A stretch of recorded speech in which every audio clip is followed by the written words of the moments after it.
are going to read our grandfather's book, The Whistling Frog from Lily Pad Pond. Written by William Crain, illustrated by Brian Crain. I'll tell you a story, I know that it's true, of a little green frog and what he could do. That sad little frog from Lily Pad Pond lived over the hill and a little beyond. He was very unhappy when he tried to go croak. All the other frogs laughed that his croaker was broke. He would take a deep breath and try to croak, but out came tweet, tweet, like a little bird spoke. Frog lowered his head and he sniffed and he sighed. I'm a frog who can't croak. Then he sat down and cried.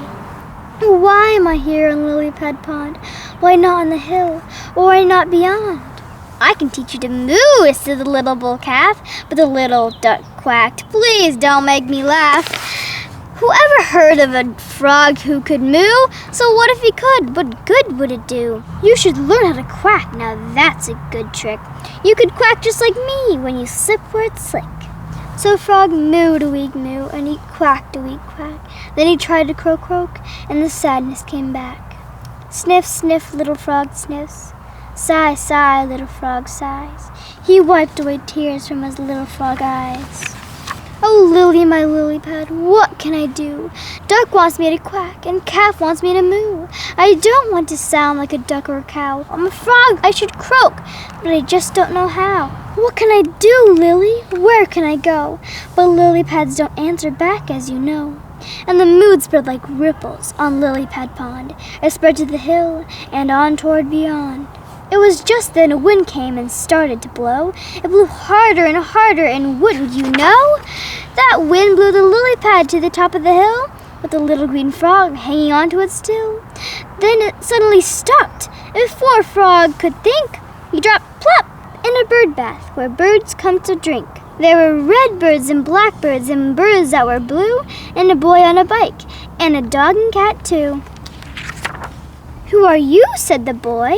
Frog wanted to croak, but he tweeted and said, like a little bird spoke. What if stars cannot twinkle and shimmer and shine? That's a very sad story, but not sad as mine. This, said the boy, is the very first time I've heard a frog speak about stars and in a rhyme. Frog took a deep breath. Then from deep down inside came another sweet tweet, and he sat down and cried. But why are you sad? Said the dog and the cat. I'm a frog who can't croak. What is sadder than that? I can teach you to meow and to nap on the bed. Meowing is good when you want to be fed. I can teach you to bark when the cat comes to play. You can bark at it loud and chase it away. No, thank you, Frog sniffed. I should croak like a frog, not meow like a cat or bark like a dog. Is there anything worse than a frog who can't croak, who tweets when he tries, and whose croaker is broke? Now don't be so silly, just listen to you. So you can't go croak, look at what you can do. You're a special young frog, there's no one like you. And that tweet that you do, that's special too. Frog took a deep breath as he dried off his eyes. Then he tweeted loud. What a happy surprise. And he learned something new as the days hurried by. You never know what you can do till you try. He learned how to whistle. He learned very well. Now he could whistle as clear as a bell. He could whistle some Mozart, some Beethoven too. He could whistle some jazz, and his blues were real blue. But now I must tell how my frog story ends. The boy and the frog became very good friends. They would ride on the hill, they would ride to beyond. Then one day they rode back to Lily Pad Pond. And all the animals shouted with joy when Frog rode to the pond on the bike with the boy. When you stood on the hill, could you still see the pond? How far could you see? Could you see beyond?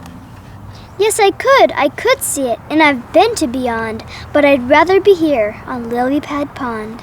I'd rather be here at my home with my friends. I'd rather be here where the winding road ends. Then Frog started to whistle. What a beautiful sound. They thought he was lost, but now he was found. His music spreads joy wherever he goes. I knew he could do it, now everyone knows. He is a whistling frog from Lily Pad Pond. He has been to the hill and far, far beyond. That little green frog sure could carry a tune. I can still almost hear him from that faraway June.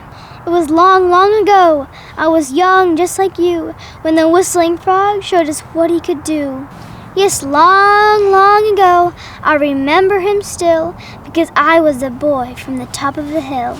And if anyone asks, please tell them for me. The point of my story is as plain as can be.